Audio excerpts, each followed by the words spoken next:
All right, good afternoon, everybody. It has been a great pleasure to host the leaders of some of the world's largest economies here at Camp David. I think the surroundings gave us an opportunity to hold some intimate discussions and make some genuine progress. For the past 3 years, our nations have worked together and with others, first to rescue a global economy from freefall, and then to wrestle it back to a path of recovery and growth. Our progress has been tested at times by shocks like the disaster in Japan, for example.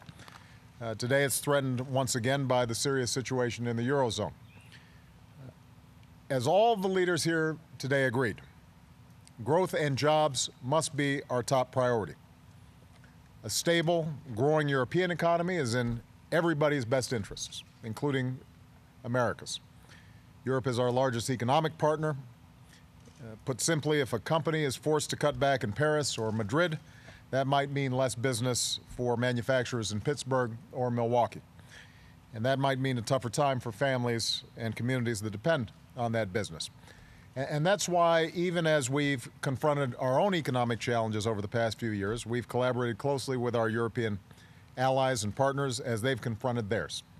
And today we discussed ways they can promote growth and job creation right now, while still carrying out reforms necessary to stabilize and strengthen their economies for the future.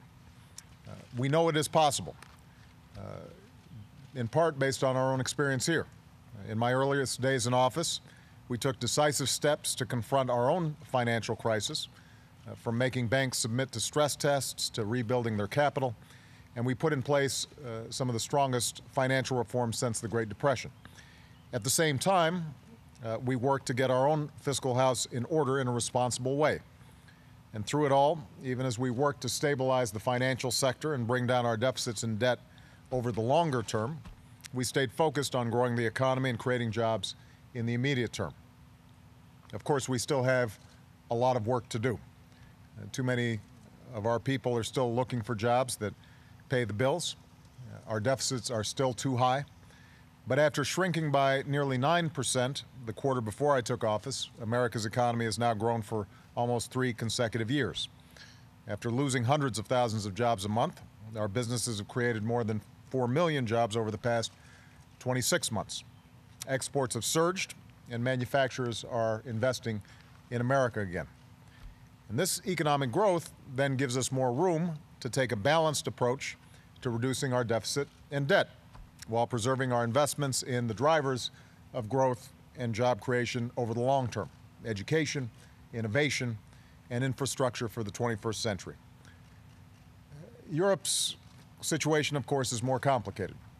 They've got a political and economic crisis facing Greece, slow growth, and very high unemployment in several countries. And what's more, when they want to decide on a way to move forward, there are 17 countries in the Eurozone that need to come to an agreement. We recognize that and we respect that.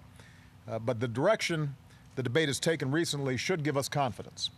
Europe has taken significant steps to manage the crisis. Individual countries and the European Union as a whole have engaged in significant reforms that will increase the prospects of long-term growth.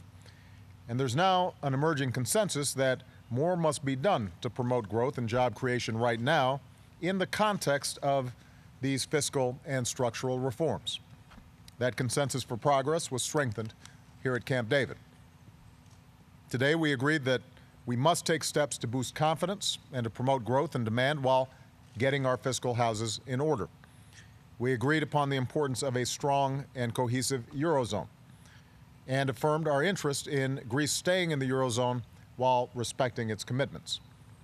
Of course, we also recognize the painful sacrifices that the Greek people are making at this difficult time, and I know that my European colleagues will carry forward these discussions as they prepare for meetings next week. The leaders here understand the stakes.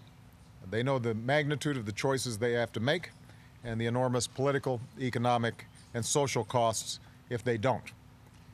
In addition to our G8 meeting, I was able to talk to them individually over the last 2 days, and I reaffirmed that Europe has the capacity to meet its challenges and America is not only confident in their ability to meet their challenges, but we are supportive of their efforts. This morning, I updated you on the progress we made last night in our discussion of security issues. And today, following our discussion of the economy, we also made progress on a range of other important challenges. We discussed the importance of pursuing an all-of-the-above strategy for energy security in a safe and sustainable way. Leaders agreed to join a new U.S.-led coalition to address climate change, in part by reducing short-lived pollutants. And in the face of increasing disruptions in the supply of oil, we agreed that we must closely monitor global energy markets. Together, we stand ready to call upon the International Energy Agency to take action to ensure that the market remains fully and timely supplied.